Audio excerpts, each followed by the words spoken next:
Hey, this is Alexi Lawless. There is nobody in U.S. soccer that is more important than the Cooligans.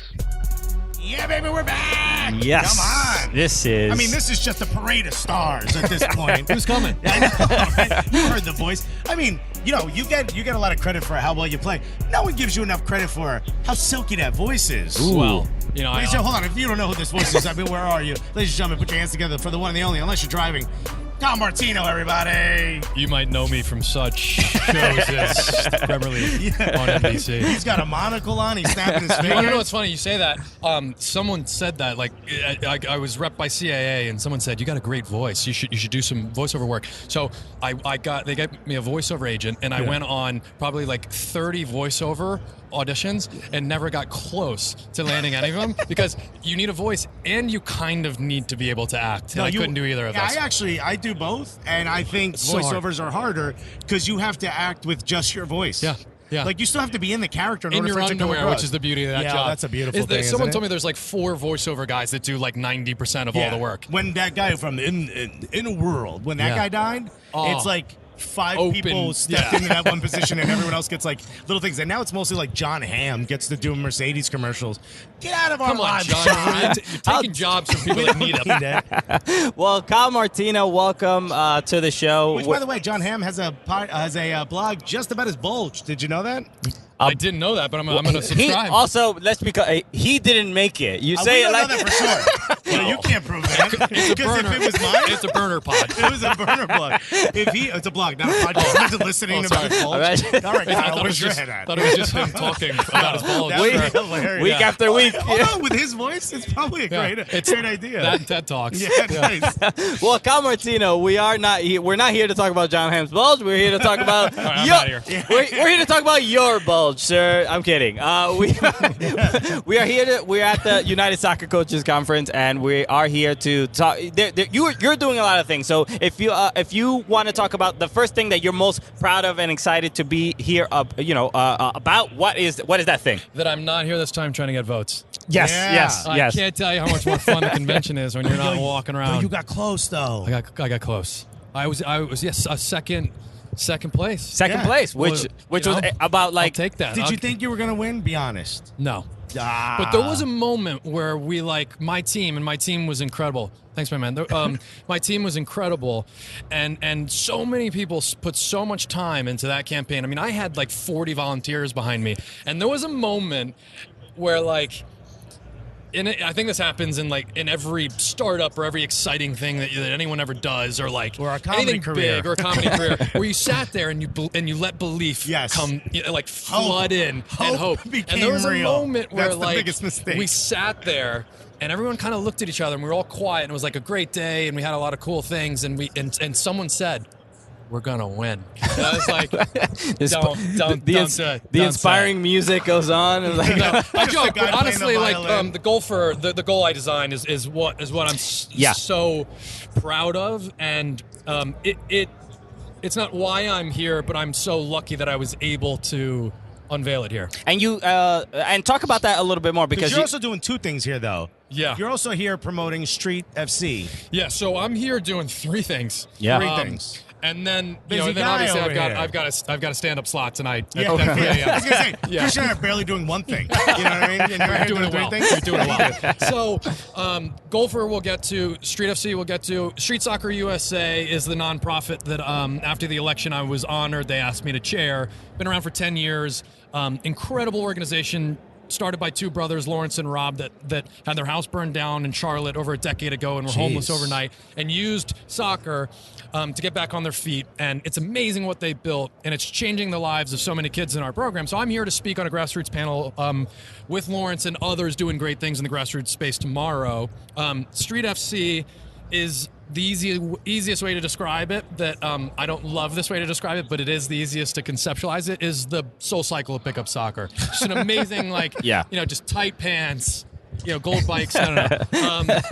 It's Kind of like a cult. yeah. It's an on-demand, very specific format, inclusive on-demand pickup soccer game that is played on hard surfaces. Yeah, so and I got that's to fun. I love that one. I got to play once in the yeah. beginning. The well, beginning that was before Yeah. we were that was a startup. Yes, exactly. And I got to see it, and I got to experience. You were part of the proof of concept. Yes. Yes. But and when I first heard about it, I'm like, okay, cool. Cal Martino's posting, asking people to come out to play some pickup. I'm like, all right, a bunch of Cal Martino's fans and friends will go out and play. But apparently, everyone who is a supporter of Cal Martino is also a professional soccer player. All right, I didn't expect all of that. Well, we had just finished recording an episode, and Christian's like, I think I'm going to go do this pickup game. And Christian's like, do you want to go? I'm like, I'm not playing against Cal Martino.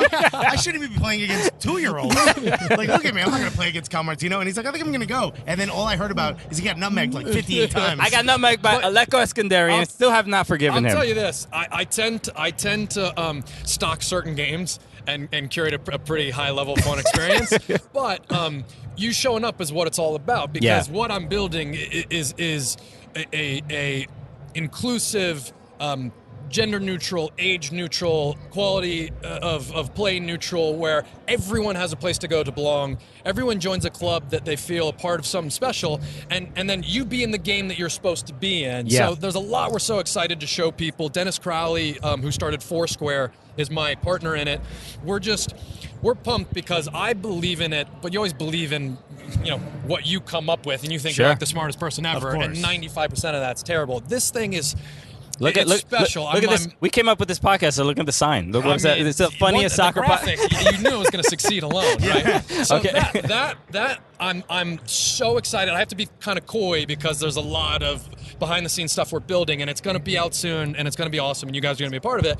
But the golfer is kind of the last piece of why I'm here. Yeah, and so that's a thing that we talk about a lot, because in a lot of other countries, all basketball courts are pretty much, it's like soccer fields with backboards on there. Yeah, they allowed them to put hoops over their soccer Exactly. goals. But here's the thing. So, golfer, if you don't know, during your campaign, you talked a lot about over-unders, which is the combination of a soccer goal, like a small soccer goal for a five-a-side, with a basketball rim on top, so you can still play basketball. Which isn't my idea. I'm like, like you said, that's but that was a happening all part over of the your world. campaign. You were talking about it. Well, But we're from the hood, so for us, this is huge, because this is a way to get like hood kids into soccer, or at least give them the ability to play. It's not a way you can. It's a way literally every kid is accessing the game everywhere in the world, regardless of your socioeconomic status. That stripped down pickup, winner stays. That's the pure like acoustic session. Like Eric Clapton. I mean, that's where you get the flair. That's where you see like the beauty of the game, untouched, creative, and it's an amazing world, and it's organic, and it's beautiful. Here we have to curate it and help it a little bit, because Can I just stop you for 1 second? Because in our shot is Jimmy Conrad's behind. I 100% thought you were just doing podcasts only. Oh, no, that's all good. Just right in the middle of our He's video. trying to get an underwear deal. He's wearing Mac Weldon, so that's pretty good. He is wearing Mac Weldon's. I mean, no one. Everyday wear. Look in real life. To be honest. No one. I mean, Dante Washington's the only one that can compete with something so beautiful. You could bounce a header against Mexico off of it. I mean, it is beautiful. Perfect segue. Second time he's interrupted a video. Second time it's First on time he took purpose. his shirt off, so thank God he didn't double up. So what do you think the goal of Golfer is? You're not going to convert every basketball court in America. How do you begin this process? Well, first off, don't tell me I'm not going to do that. Oh, go. Go Your fight wife you. is listening right now going, damn it. She's like, I'm never going to have him. I'm never going to drive a Phantom. So here is the success. The success is in shifting a paradigm to help people understand the basketball court you see, the tennis court you see, the blacktop you see that's dormant, that's not being used, that's inactive. We can activate it, and it takes innovation to bring it to life for someone else. And I'll say this: follow the skateboard crowd. If you ever want to see how you turn anything into what you want, 100%. they've been doing it for years, right? So it's funny. I kind of like, it's like when like rats leave a ship and it's sinking, not to call skateboarders rats, I love you guys, but like they're predictive and prescient, and they know the space to get to. Yeah. And they they get this bad rap, but they turn something that wasn't being used into something beautiful that people love to watch and people love to do. So Golfer is going to convert basketball courts, tennis courts, handball courts, blacktops into multi-sport surfaces so that kids get to decide what they're going to play on the day. You don't tell them what they're going to play. Right. And by the way, the basketball community we have is beautiful. I love basketball. One of my closest friends has become Steve Nash because I dream of being a basketball player and always wanted to, and he always wanted to be a soccer player. And we have this like fun, man, I wish I was you and well, now so, you should start calling the NBA Finals because he gets to call the Champions League. Exactly. Who is I'm he pitching for that. to call the Somebody- Champions League? I mean, Adam Silver, hook me up. Yeah. So what I want to do is say this. I want to push back on a few ideas. One, that the game has to be played on this beautiful grass or turf field in this huge space. They're limited, they're difficult to get to, and typically there's a large cost associated with. Of course, how to keep up that grass is I want insane. to push back against that. I also want to push back against this idea that you need to specialize in a sport at a young age. No, you don't. Don't do it. Kids play as many sports as you can for as long as you possibly can. Right. Steve didn't start playing basketball until he was 13, two-time NBA MVP. So what I want I Golfer started to playing do. basketball before him, and he was an MVP. In the I mean, NBA. you still have a chance, man. Anything's That's the possible. moral of the story. Yeah. Keep going. Keep trying. So I couldn't even dunk on the goal. You're going to put below the basketball rim. So is there an agenda? Yeah, my agenda is the greatest sport on the planet. I know through just attrition and inertia is going to continue to grow here. But I'm going to plant all these little seeds that activates the communities that are full of kids that need the power of sport, full of kids that are going to be incredible players, full of kids that just deserve to find something that's so loving and so accepting, and decide what they want to play on the day and play multiple sports. And we could do it tomorrow. We just need people to start saying yes. So Golfer was okay, it's not an abstract idea anymore. Give me a yes and I'll give you a goal. Okay. I mean, shouldn't it just be Golfer Street FC? So They kind of seem like they overlap. So they overlap, and in the kind of Venn diagram of this business plan, these are two separate businesses that benefit from one another. Both of them are moving people towards this idea of you don't need. Not exclusively, because this isn't anti-coaching, this isn't anti-competitive sports, this isn't anti-soccer fields with grass or turf. Yeah, this is extracurricular. Yeah, this is you should be doing this all the time to supplement all of that other stuff. And by the way, maybe it's the only stuff you're doing if you're not one of the talented few or the arbitrarily chosen few that get to go up the pyramid. So this should be the world that you participate in recreational, fun, inclusive, easy, cheap pickup soccer. And this is something that can change a little bit like the identity of a community just by having the option 100% of it being there. The kids themselves can grow up in. You can meet new friends. You can like-minded individuals. Totally. It can do it's more than just soccer, Well, which listen, is soccer, why it's great. I grew up in tough streets of Westport, Connecticut. I mean, boy. I was in a very sheltered world growing up, and we came from an Italian-American, blue-collar immigrant background that my dad was the first to become successful. And my life was going from living in a room with all my brothers in a terrible house to like, oh my God, this house is huge. Yeah. And I lost the real world at some point because I didn't have access to perspective. Okay. And so the world's getting scary because people are upset with people they've never met, and they don't understand, and they don't take the time to appreciate. Soccer introduced me to a Caribbean culture, a Latino culture, and honestly changed the way I see the world in a way that's made me such a better person, and I'm so grateful for that. So this isn't only about let's get inner city kids and low income people playing. Let's get That's everybody. huge. Yeah. That's huge, and I care about that so much, and I'm passionate about it because they're being discriminated against. But we need the wealthy and closed off to be educated and interact and use a conduit like sport, which is kind of the last bastion of people with diametrically opposed positions sitting next to each so other. that they can become better dancers by meeting all these Latino We're gonna people. loosen up these rich white people's hips. Exactly. Okay, get out Well, there, you want to know why? Samba. By the way, CEOs and Alexandria Ocasio-Cortez and senators, everything is looking different. Yeah. The world is moving, and it's was it Martin Luther King that said the arc of justice is long. Or the arc of history is long, but it bends towards justice. We're getting there, and we're facing some pretty ugly things to get there. Sport is the most powerful vehicle. So Street FC and Golfer are using profit motive and bringing people that want to make money. And listen, there's nothing wrong with capitalism if you can take that innovation, open things up For good, yeah. and reinvest things back into communities and have substantive leave-behinds. Well, here's the thing I think that's important is when we started this podcast, we said there wasn't people who sounded like us. No one was talking the way we talk, and no one talked to us when we were kids about soccer because everything that was more for a different crowd, I'll say. Street FC, it's right in the name, Street. I mean, if I had a place to go and play that wasn't, I had one park where I could play and it was like adult Central American dudes that were playing. There was no Cubans there. They showed me how to play a little bit enough for me to get on a team, and it was like they took me under their wing. But these were adults. If there was a place for us kids to pick a basketball court and kick the ball around and play with my friends, I would have been able to learn at my own pace. Totally. You know, And here's the most important part of that, and I agree with all that. It was really well said. Is I got asked in my playing career. I was a specific type of player that was kind of unique. I had this kind of this flair that was incongruous with white kid from Westport, Connecticut, and like I a Jack got it. Wilshere.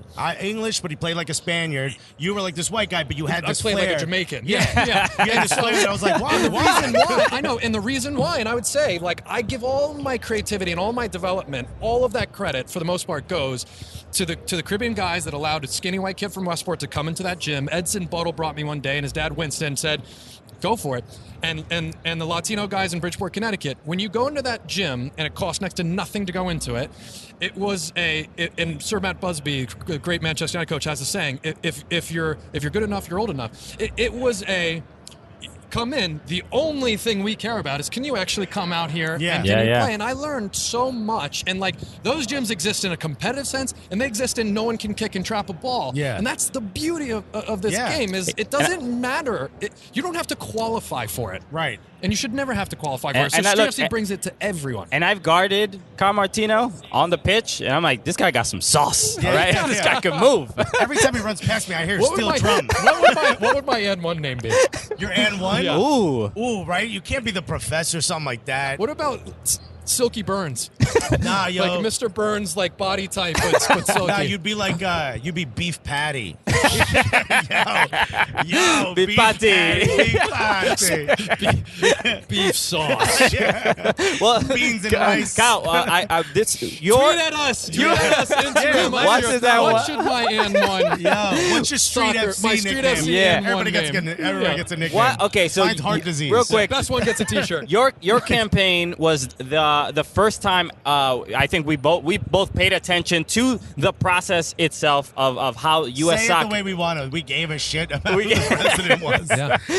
And so many people did for the first time, which is Yeah. awesome. So my curiosity really wants to know just from you what was the thing that you felt the most like.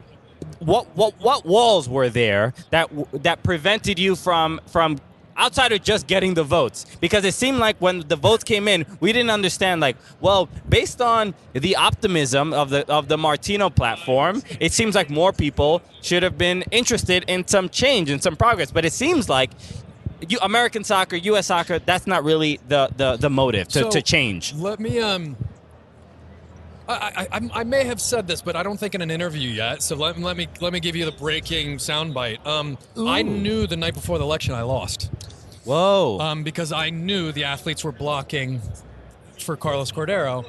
And here's the problem. Blaming the athletes is a shortcut to thinking. Was I heartbroken and did I feel betrayed? Of course. But this idea that they're on the take and it's this whole inside conspiracy thing is so far from the truth. And so many of them take time out of their professional careers, fly all over the place to try to fix and help govern the game. So I push back against that. And there are a few of them that acted in personal interest against me and against what's good for the game. And we won't have relationships again, and that's sad. But I made an assumption that I was going to get their support because I was an athlete, and that's my fault. So I finally was able to have the humility to say, them not voting for me was not. They made a terrible choice. Like, I can't believe they would do that. That's so stupid. Some of it was my bad because I made an assumption that I didn't take the time to go to the most important group to help them see.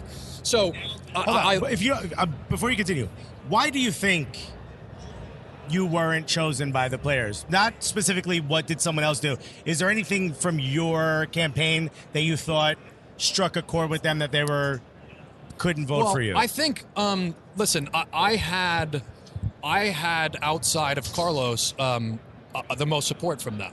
But once they block, it doesn't matter, right? Because it was never going to be an individual thing. The reason they didn't vote for me, and I can see it now, and I think if I was in their shoes, I probably would have felt the same way. Is the lack of experience is a leap of faith. So someone who has someone who didn't graduate from college, who sits on TV and talks sometimes not even cogently or coherently about the game, putting that person in charge of an organization of that size with a $300 million budget is a massive leap of faith. So that one I understand, I accept. And here's the thing. That they knew Carlos, and a lot of them had worked with him. And Carlos is a good guy. And Carlos, if you sit and have coffee with him and talk with him, he's very, very smart. He's a compassionate person. He had a lot of support within that group because they'd spent a lot of time with him. So I think their bleep felt better with him to say, he's going to be different than what came before. And the disappointment of him not getting things done on the inside before, we're going to give him a pass and we're going to give him an opportunity to succeed. So I still give him that I still hope. I mean, I think it's ridiculous to root against him. I still hope the athletes are right. I really do.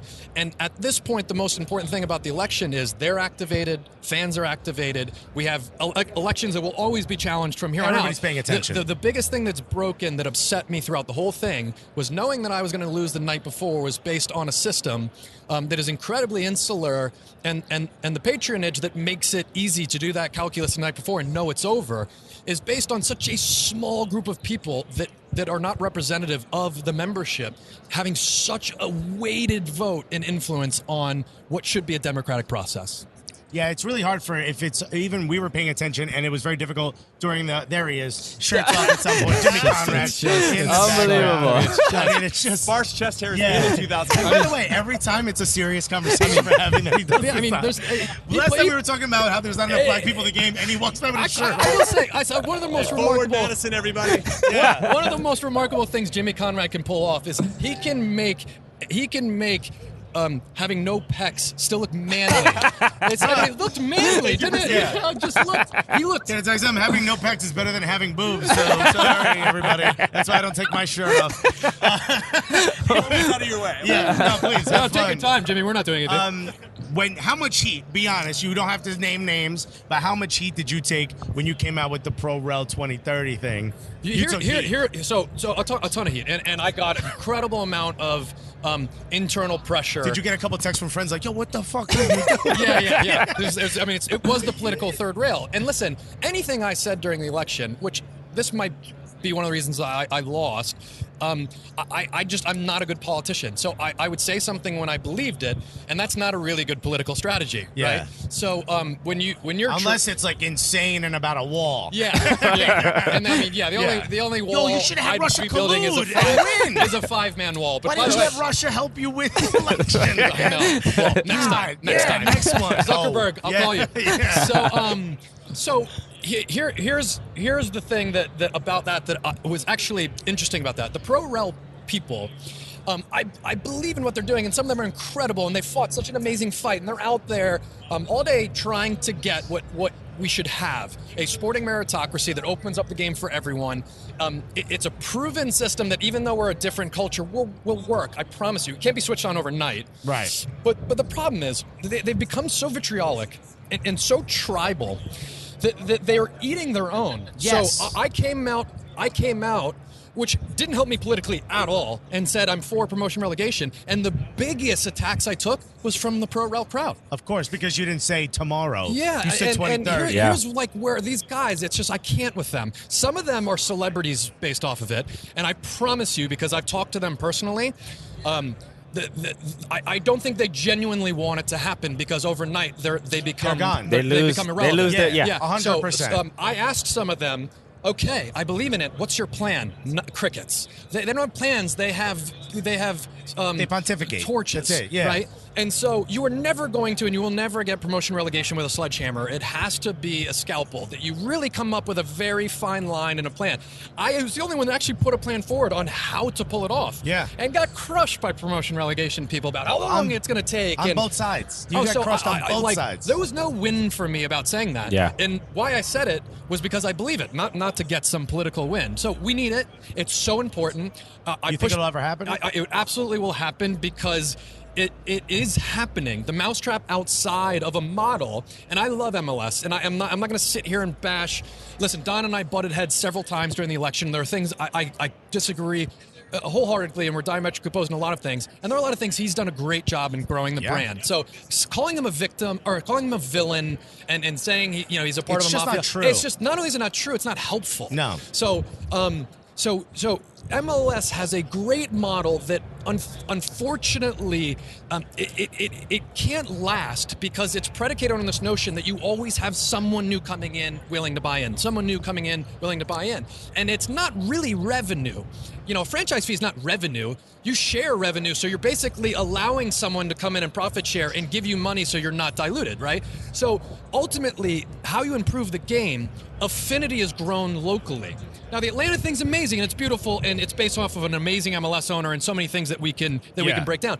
But affinity has grown locally. So if we think long-term MLS is going to compete with the Premier League, with La Liga, with Bundesliga, when they have wage bills where Stoke City's wage bill 2 seasons ago when they got relegated was more than the entire MLS, you're not overnight going to close that quality gap. So where you do it is by people feeling they belong and they own it and it's down the street and it's theirs. MLS can't grow into every market. So you have to use that incredible platform pyramid trickle down, which works in the sports world when it's done based off of rewarding teams that perform. And it's one of the reasons I bought into promotion relegation with Mallorca. As an owner, we got relegated in our first season. We were in Segunda B, which, by the way, there's 80 teams. I mean, getting out of that, it's a quagmire. Yeah. But it's the most beautiful and special moment to see a club that has fans that love it regardless of what league they're in and support it and dream one day. Forget winning a title like Leicester. Dream one day they'll be back in the big time. Yeah. The power of that and how that improves every single game, the quality you see on the TV, the development. Yeah. It is an incredible tool not being utilized. And if I went into MLS owners and I got a chance to pitch it to them, no one's going in and pitching it to them. People are only pitching why it's a terrible idea to them. I promise you enough owners now get it and want it, and they're not the majority yet, get it and want it enough to start conversations to come up with a plan. Here's my thing. We had someone on this podcast, we did an interview while we were here, who was like, wait. I don't understand these new fans from the last 5 years. If Premier League started tomorrow, there would be no promotion or relegation. Very different. I mean, this is a very old school guy, and we're sitting here thinking like, well, we're talking to the guy or one of the guys that when the fans are like, it'll never change because of the people at the top. This is one of those dudes, you know what I mean? Who are we talking? Can we say it? Kevin Payne. Kevin Payne. Oh, okay. Yeah. And so listen, I like Kevin. Kevin's another one. I've got a long relationship. I've known Kevin for a while. We got in screaming fights just like Don and I did during the election, but both of them have done really, really good things for soccer. Yeah. So we talk about it. It's like, how do you honor that? How do you honor that, but also be like, yo, I think we could take the ball from here and carry a little further. And How do you do that? It's tough. That's politics, right? So one day Don's not going to be the commissioner of Major League Soccer anymore. And when he leaves, I hope people can, just like with Sunil, you can be upset. You can say you made this mistake, you made that mistake, you should have done this. But to say that you didn't do good things for the game is wrong and I think unfair. And it makes it harder for us to have discourse with the power brokers, because when you scream at them and you call anyone a villain and you create a conspiracy theory in a van that drives by to show that people are crooks, no one's gonna sit and listen to you. I forgot about. Did they do that this year? I don't know. Last The year. beauty of this convention is I don't care. You're out of the game, baby. I've had really good discussions You're with like, Don. put a goal in the van. I don't care what's in I've it. had really good discussions with Don. I've had really good discussions with Kevin, where ultimately we've agreed to disagree, but we've done it in a way where we can start that conversation again. And That's what has to happen. We need to have someone in the rebel crowd, if you want to call it, that understands you need to broker this. You're not going to storm the gates. It's not happening. Yeah. And at the very least, I think your campaign, I think when we look back and say pro-rel does happen or there are major changes in American soccer, I think people will look back at your campaign and say like, hey, this was a pivotal moment in some sort of change and pushing for some progress in a way that makes some sense, because it was the first time I read your platform. I read everything you put out, and I'm like, okay, this seems. I couldn't believe. I was like astounded. I spent, and thank you so much to all the fans that supported through Kickstarter or whatever. I spent a ton of money to get some incredible minds together for a 2-day summit in New York to put together that progress plan, and didn't think for a second it was a competitive advantage. I just assumed, of course, everyone's going to say how they're going to do this, right? Yeah. You're not just going to stand there and say, I'm going to get women equal pay, and I'm going to, no one's going to pay to play the game, and we're going to win the World Cup. Yeah, it's like, love it. How? Yeah. So the fact that no one stepped up to really put together anything substantive that now we could say, remember you promised this, remember you said you'd do this. Yeah. Remember that I did that in 2 years, if I didn't do this stuff, come to the soccer house and literally drag me out and say, what's going on? You mean that castle that they're standing they're at? That moated soccer house. But listen, that was not me. I'm loud. I'm passionate. I'm creative. I can bring people together. That was everyone else.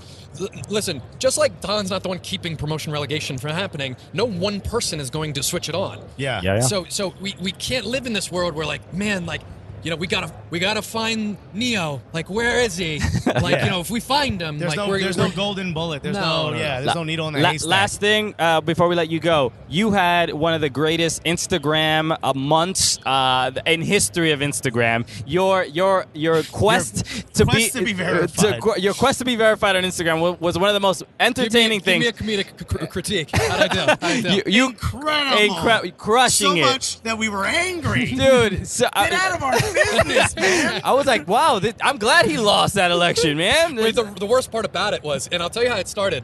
I'd been off of Instagram for a long time, and I got back on, and while I was gone, you had this verified, you could apply to get verified. And so someone said, oh yeah, just you apply. And when you apply, you have to send them a picture of your license, which I'm not like a tinfoil hat guy, but I'm like, am I really sending my license to these people? Yeah. And I was like, all right, I'll do it. I'll acquiesce, so I'll go for it. And then I got denied. And I was like, what? It's like when you do the pity date and get stood up. I'm like, you gotta be kidding me. We keep getting denied. The first one, I didn't even think about doing it, but the first one I was walking into my dressing room and I saw my name and I was like, let me do this. This will be funny.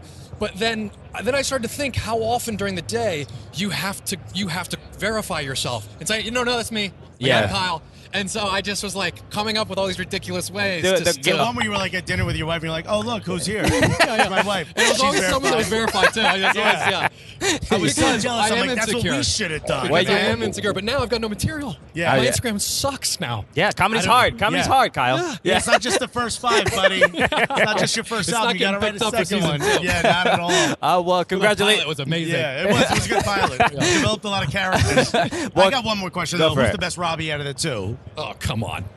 What are you going to ask next? Which is my favorite kid? You know you got one because that name just popped in your head, and I'm not asking. For me, there's only one Robbie, and that's not an individual one.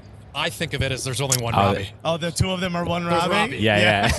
All right. He really is a politician. Don't listen to what he says. It's Robbie Earl. Yeah. We know it. He's our favorite, too. Kyle Martino, thank you so much for taking some time with us. Make everyone make sure follow Kyle Martino. Hold on. Where do they get Vote the for me. 3 Oh, wait, things? that was last year. Yeah. The 3 things. Where Street FC, Gopher, and Street Well, here's the last Street thing. Soccer. The call to action is go eventually here soon. Gopher, the presentation is going to be out on the web. Go tell a story. Get people excited. Get principals of schools, Parks and Rec people, your friend, your neighbor, the postman. Get everyone excited about that. Street FC is coming soon, so follow at the Street FC because we got games coming for everyone. And then Street Soccer USA, go to the website, streetsoccerusa.org, and donate, help, volunteer. All amazing. And I'm sure you'll hear all about it on your Instagram, which is at... Verified. At Kyle Martino. It's Kyle funny, Martino. that's my name. Yeah. So I decided to go with that. Should have been verified. Thank you so much for being here. Kyle, cheers, man. Yeah, thanks, guys. What's up? It's the world champion, Judah Friedlander, and you're watching the Cooligans. Why? Because you're cool. This is what winners look like right here, man. I mean, you're looking at us. Right now with my legs, I just juggled the ball 80,000 times. You missed it. Yeah. He's been playing keepy uppy since I met him. Yep, look faster, guys. Go Team USA.